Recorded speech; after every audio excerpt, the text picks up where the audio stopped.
Hi everyone, my name is Delilah, aka Assassina-san. Welcome back to my channel, where I'm really excited to do a video review on Demon Souls. It's been a while since I played it. I have a full playthrough on my channel that you can check out if you're interested, but I also did a written review with God Hates Geeks that you can check out that has probably more articulate thoughts than what I'll have in this video, because as you guys know, I don't talk very well, but I try my best and I'm practicing. Thank you for bearing with me. But yeah, I'm really excited to talk about this game because it is a really freaking good game, and it was my first time going into Demon Souls and beating it. When it first came out in 2009, I played it a little bit and I kind of just stopped and never went back to it.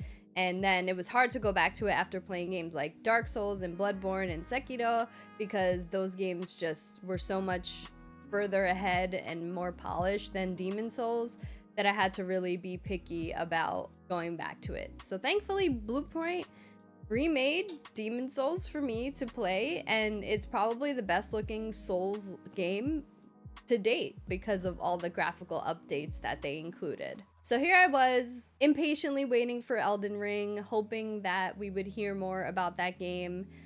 Game Awards have passed, we still haven't heard anything about it, but thankfully my need for a Souls game was well satiated with Demon Souls Remake. Thank you, Bluepoint, for working on this. And damn, did they do a good job. It is legit the most beautiful Souls game ever. And most of that is because of the graphical updates, the lighting effects, the sound design. Everything was just polished. So that's what I want to talk about first, is the lighting.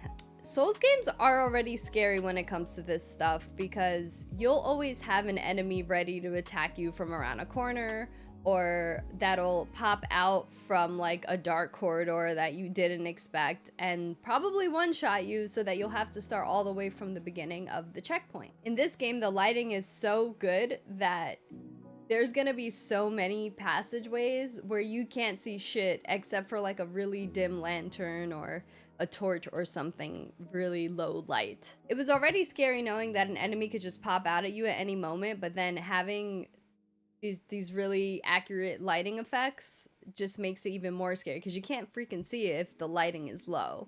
And it added to the dread. Moreover, the graphical updates, in addition to the lighting, really made the creature and the enemy design look a lot scarier. The dreglings, the giant man centipede things, the plague babies, they all have added facial features and they look freaking creepy, especially that damn centipede thing. The graphical updates basically made the enemies look a lot scarier than they already did. Creepy as hell. So just when you thought Bluepoint adding graphical updates, added textures, and superb lighting added to the experience and created more dread, here comes Bluepoint adding details to the sound design. Now, this was especially noticeable in the Tower of Latria, specifically the Prison of Hope, which is the first area of the tower. It's 4-1 in the original game, but now they added names to the areas. In the Prison of Hope, you hear a whole bunch of sounds at the same time. Like, you can hear the prisoners crying, begging, screaming, laughing maniacally, and then also an NPC that will be singing like opera kind of music in the distance, and then another NPC in the distance begging for you to free him, to save him.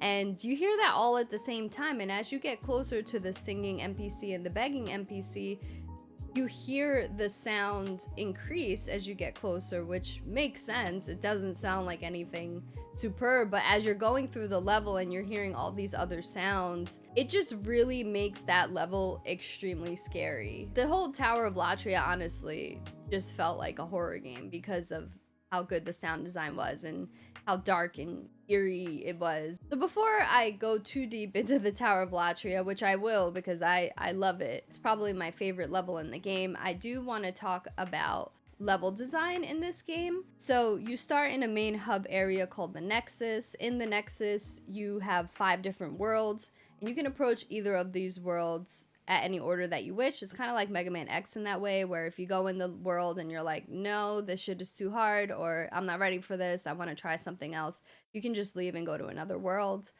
Each world has about 3 levels, and they all are distinct, not only in terms of like visually and environment, but also in terms of gameplay. Like, you won't be able to go into the same world with the same strategy. So before I explain that a little deeper, because that gets into combat a little bit, I want to talk about each of these worlds because they all are extremely unique and really fun to explore, except the Valley of Defilement. That place can go fuck itself. So let's start with the Valley of Defilement, since I just mentioned it. It is the most grotesque area in this game. It's very annoying. It's littered with depraved ones, which just come at you and stab you from the ground, from behind you, from above you, all over the place. You never know where they're gonna come from, and there's so many of them. They're like freaking roaches. And then, like, you don't just have to deal with so many of them, but you're going down and descending on these narrow wooden paths, so you don't have much room to like run away or like move around the enemies. You're basically stuck just having to fight them in a very narrow path in order to proceed. So as you descend down, then you have to fight this like really nasty boss called Leechmonger, which is basically a big wad of leeches. It is fucking disgusting. This whole level is disgusting. And then after you beat him, then you wind up in a giant lake of poison. And in this lake, you have to travel through that poison, which means you're going to be poisoned, which means you have to bring noble lotuses to take away the poison, but you'll get poisoned again.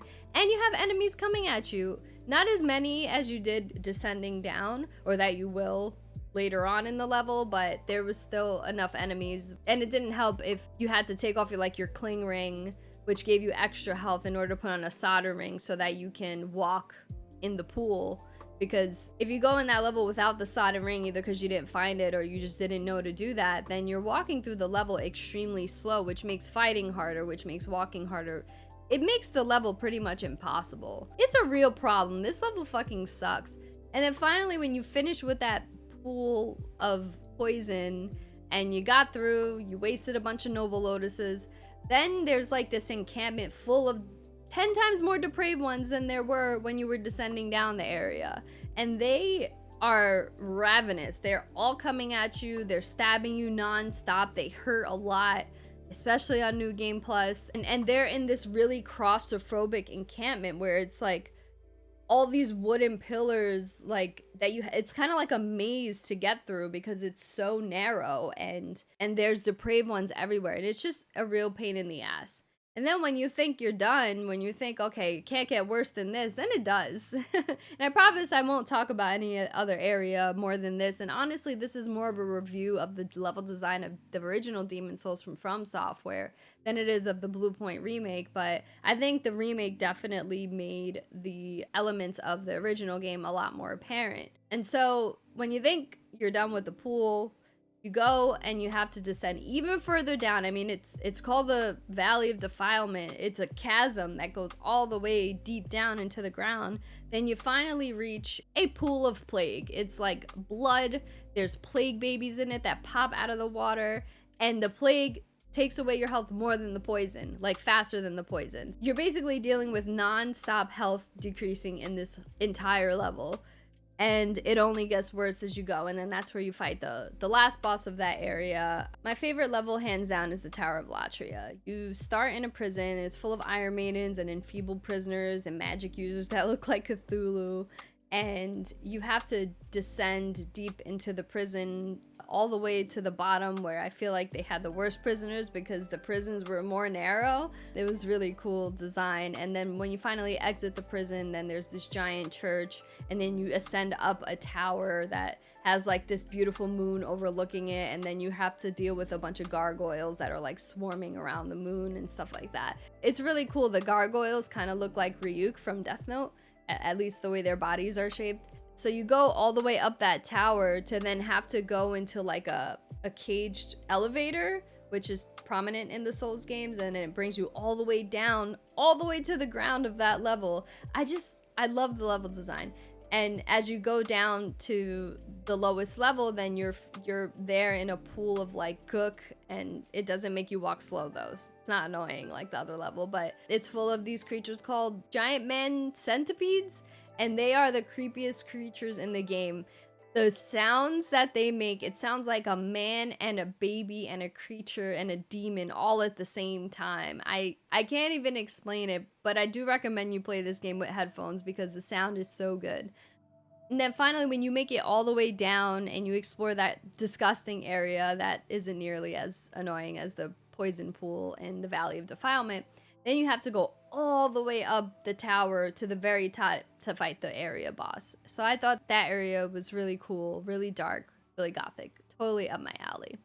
The Stonefang Tunnel is this like bright yellow city of miners and lava and tunnels, and think Goron Mountain but like scarier, full of enemies that really punch hard, but all they're focused on is working, and it's really cool. And each level has a description of some lore and what's going on in each of the worlds. I'll leave that for you to see if you play the game. The Shrine of Storms was also really cool. It was my favorite until I finished the Tower of Latria because it's full of like cool armored skeletons and knights. Eventually you fight some reapers, but then what makes it especially cool is that there's giant stingrays flying in the sky that are kind of annoying because they throw shit at you as you're fighting enemies. They still look cool, especially considering that it's constantly storming there. It's called the Shrine of Storms. I would hope so. Yeah, this area was really cool, but not as cool to me as the Tower of Latria is. Then there's the Boletarian Palace, which feels more like the Dark Souls games in terms of its design. It's filled with dragons and soldiers and knights. There's bridges and towers, and you have a dragon, a red dragon specifically, that's like blocking your way, and then eventually a blue dragon. It's a palace, you know, there's not much more to it, but it's still a fun area to go through. So yeah, those are each of the worlds, and they all are unique in design, but they're also unique in gameplay. So for example, I was a melee strength build, and I dominantly use a battle axe, and when I brought my battle axe to the Stonefang Tunnel, those enemies were resistant to my attacks. So I had to go ahead and grab a Crescent Falchion that's available in the Shrine of Storms and has magic split damage, and I had to use that weapon to fight the Stonefang Tunnel enemies because they were significantly weaker to the Crescent Falchion than they were to my battle axe. So each area, like, you'll approach it in terms of combat differently, which I like because it makes it feel like you're not just spamming R1 and L1, and you have to kind of like change up your strategy a little bit depending on the level. The thing that gets to me is this game came out in 2009, and although the Dark Souls and other Souls games really showcase what prime level design is, Demon Souls was a pioneer in that, and it was way ahead of its time. I mean, this game came out in 2009, and the level design is quite genius. It's why I love these games so much, to be honest. It's not really the challenge too much that draws me to it, it's the level design, although the combat and challenge is fun to an extent. Not only is it ahead of its time in terms of level design, but in terms of boss designs and enemy designs. Like, there's no doubt that the Souls games all have really good enemy designs, and Demon Souls is no different, and then Bluepoint just adding the textures and graphical updates just makes me see how much more genius the enemy designs are. There's like badass armored skeletons, Cthulhu-looking magic users, there's big colorful dragons, gargoyles, inflamed humanoid demons, and the man centipede things look like they came straight out of the Resident Evil series. There's just so much going on in terms of enemy design. Now, shifting into combat, I do think that Demon Souls is the easiest of all the Souls games. Now, that's not to say your first Souls games will always be the hardest no matter what. And so this is pretty much the last of the Souls games that I hadn't beaten. So maybe it felt the easiest because of that. But I do think generally the enemy AI aren't as smart. The bosses are mostly pushovers. Like, I think on New Game Plus, I used this ability called Firestorm on either the Leechmonger or the other boss in that area, and it was a one-hit kill. That's crazy. I mean, the magic in this game is more OP than ever. I think they nerfed it in like Dark Souls or something like that a little more, although it's still OP. I think most of the bosses and enemies required a strategy versus good timing. I feel like there were a lot of exploits in this game that you can take advantage of, and it just felt generally easier than the other Souls games. But what made this game a little harder is that you don't have like midpoint level bonfires like you did in the Dark Souls games. You have to go through the entire level in order to get to the boss. So if you died at the boss or you died before the boss, you would have to go through the entire level. Now there are shortcuts that you can unlock, which is like so rewarding every time in every Souls game, but you don't have those mid-level opportunities to like level up, bring in more items. You have to go through the whole level or risk dying and then having to go through the level again to pick up your souls and then proceed. So I do think in that way it's a little harder, but the levels are a lot smaller overall, that it didn't feel that bad, except for your like first few runs when you're just getting used to the level design and you don't have that bonfire sigh of relief moment. The combat feels a lot more responsive than I remember the original Demon Souls game being. I think part of this had to do with the haptic feedback every time you block or hit an enemy. The combat just felt overall more cleaned up than the original Demon Souls. And if you're someone who's like, you know, I'm kind of interested in the Souls games, I'm kind of interested in playing Demon Souls, but I don't like to be annoyed. There's no easy mode. Easy mode in Souls games are farming, magic, and jolly cooperation. There is one piece of the gameplay that I want to mention, and this is a review, so I don't want to go too into it, but there are a whole bunch of wikis and like Fextra Life that you can look into. It is character tendency. Now this is more of a criticism of the original Demon Soul from Software game, not the remake. The remake, Bluepoint just had to be faithful to the game design, and so there's character tendency and world tendency, black versus white, and it all depends on certain things that you do in the world, such as if you're killing other players, such as if you're killing NPCs, if you're dying in human form or soul form. There's a lot to it, and this is really only going to impact you if you're a completionist like me and you're going for the platinum. But I think you could play the game getting away with not worrying about your character tendency, but it might impact you a little bit, because if you're trending towards dark tendency, world tendency, the enemies in that level will be harder, you'll get better loot drops, but if you're at white tendency, you'll have a lot more health and you'll do a lot more damage to enemies. So it does affect the overall experience, but I don't think it's something that you have to pay attention to unless you're going for a completionist standpoint. And for me, it was a little bit of the pain in the butt to have to consider, like, constantly die in the Nexus so that I don't trend towards black character tendency in order to get the white tendency exclusive items, and then kill myself a bunch of times in human form so that I can get the black tendency exclusive items. It's a thing. I talk about it in my full playthrough. I did most of that off camera because it's really not entertaining to watch, I think. Yeah, it's kind of something they did away with in the Dark Souls games, thankfully, because it's just really confusing and it doesn't really add much to the game, in my opinion. I feel like I'm talking more about Demon Souls than I actually am talking about Bluepoint's remake of Demon Souls, so I do want to make note of the quality of life changes that they included. My favorite being photo mode. Those of you who have followed my content for a while, you know that I am a sucker for photo mode. I'm constantly taking screenshots of every game that I play. I have a whole album dedicated to screenshots, so you can check that out there, link in the description. I didn't just use photo mode to like look at all the beautiful scenes and have those memories, but I also use photo mode to like pause the game, which is not something you ever could do in the Demon Souls games or even the Dark Souls games. I think only Sekiro was the only Souls game that included a pause menu.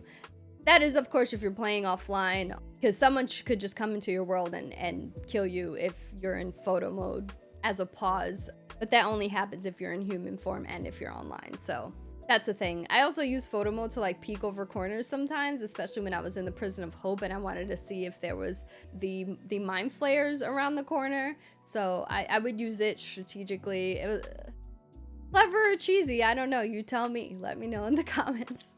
Some other quality of life changes they included besides photo mode spam is allowing you to manage your inventory from anywhere. Like if you were over encumbered, you can go ahead and drop items into your storage from there, or items that were exceeding your inventory would automatically go into storage. You didn't have to go all the way back to the Nexus to manage that, which is a huge change. I mean, I cannot tell you how annoying it would be To not only have to go back to the Nexus if you wanted to level up, but then to have to go back just to manage your items. No.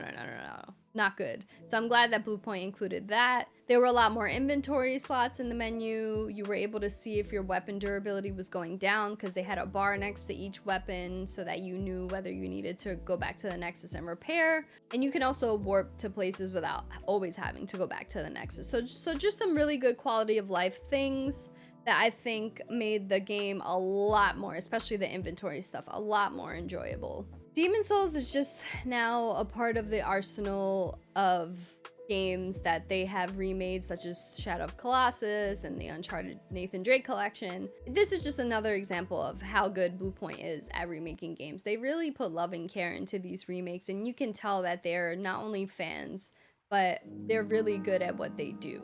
Although this remake was really exciting for me to go back to Demon's Souls and finally beat it, it did make me a little worried for future FromSoft games, because now there's this bar of a Souls experience that Bluepoint has given me that I don't know FromSoftware has the technology to be able to implement.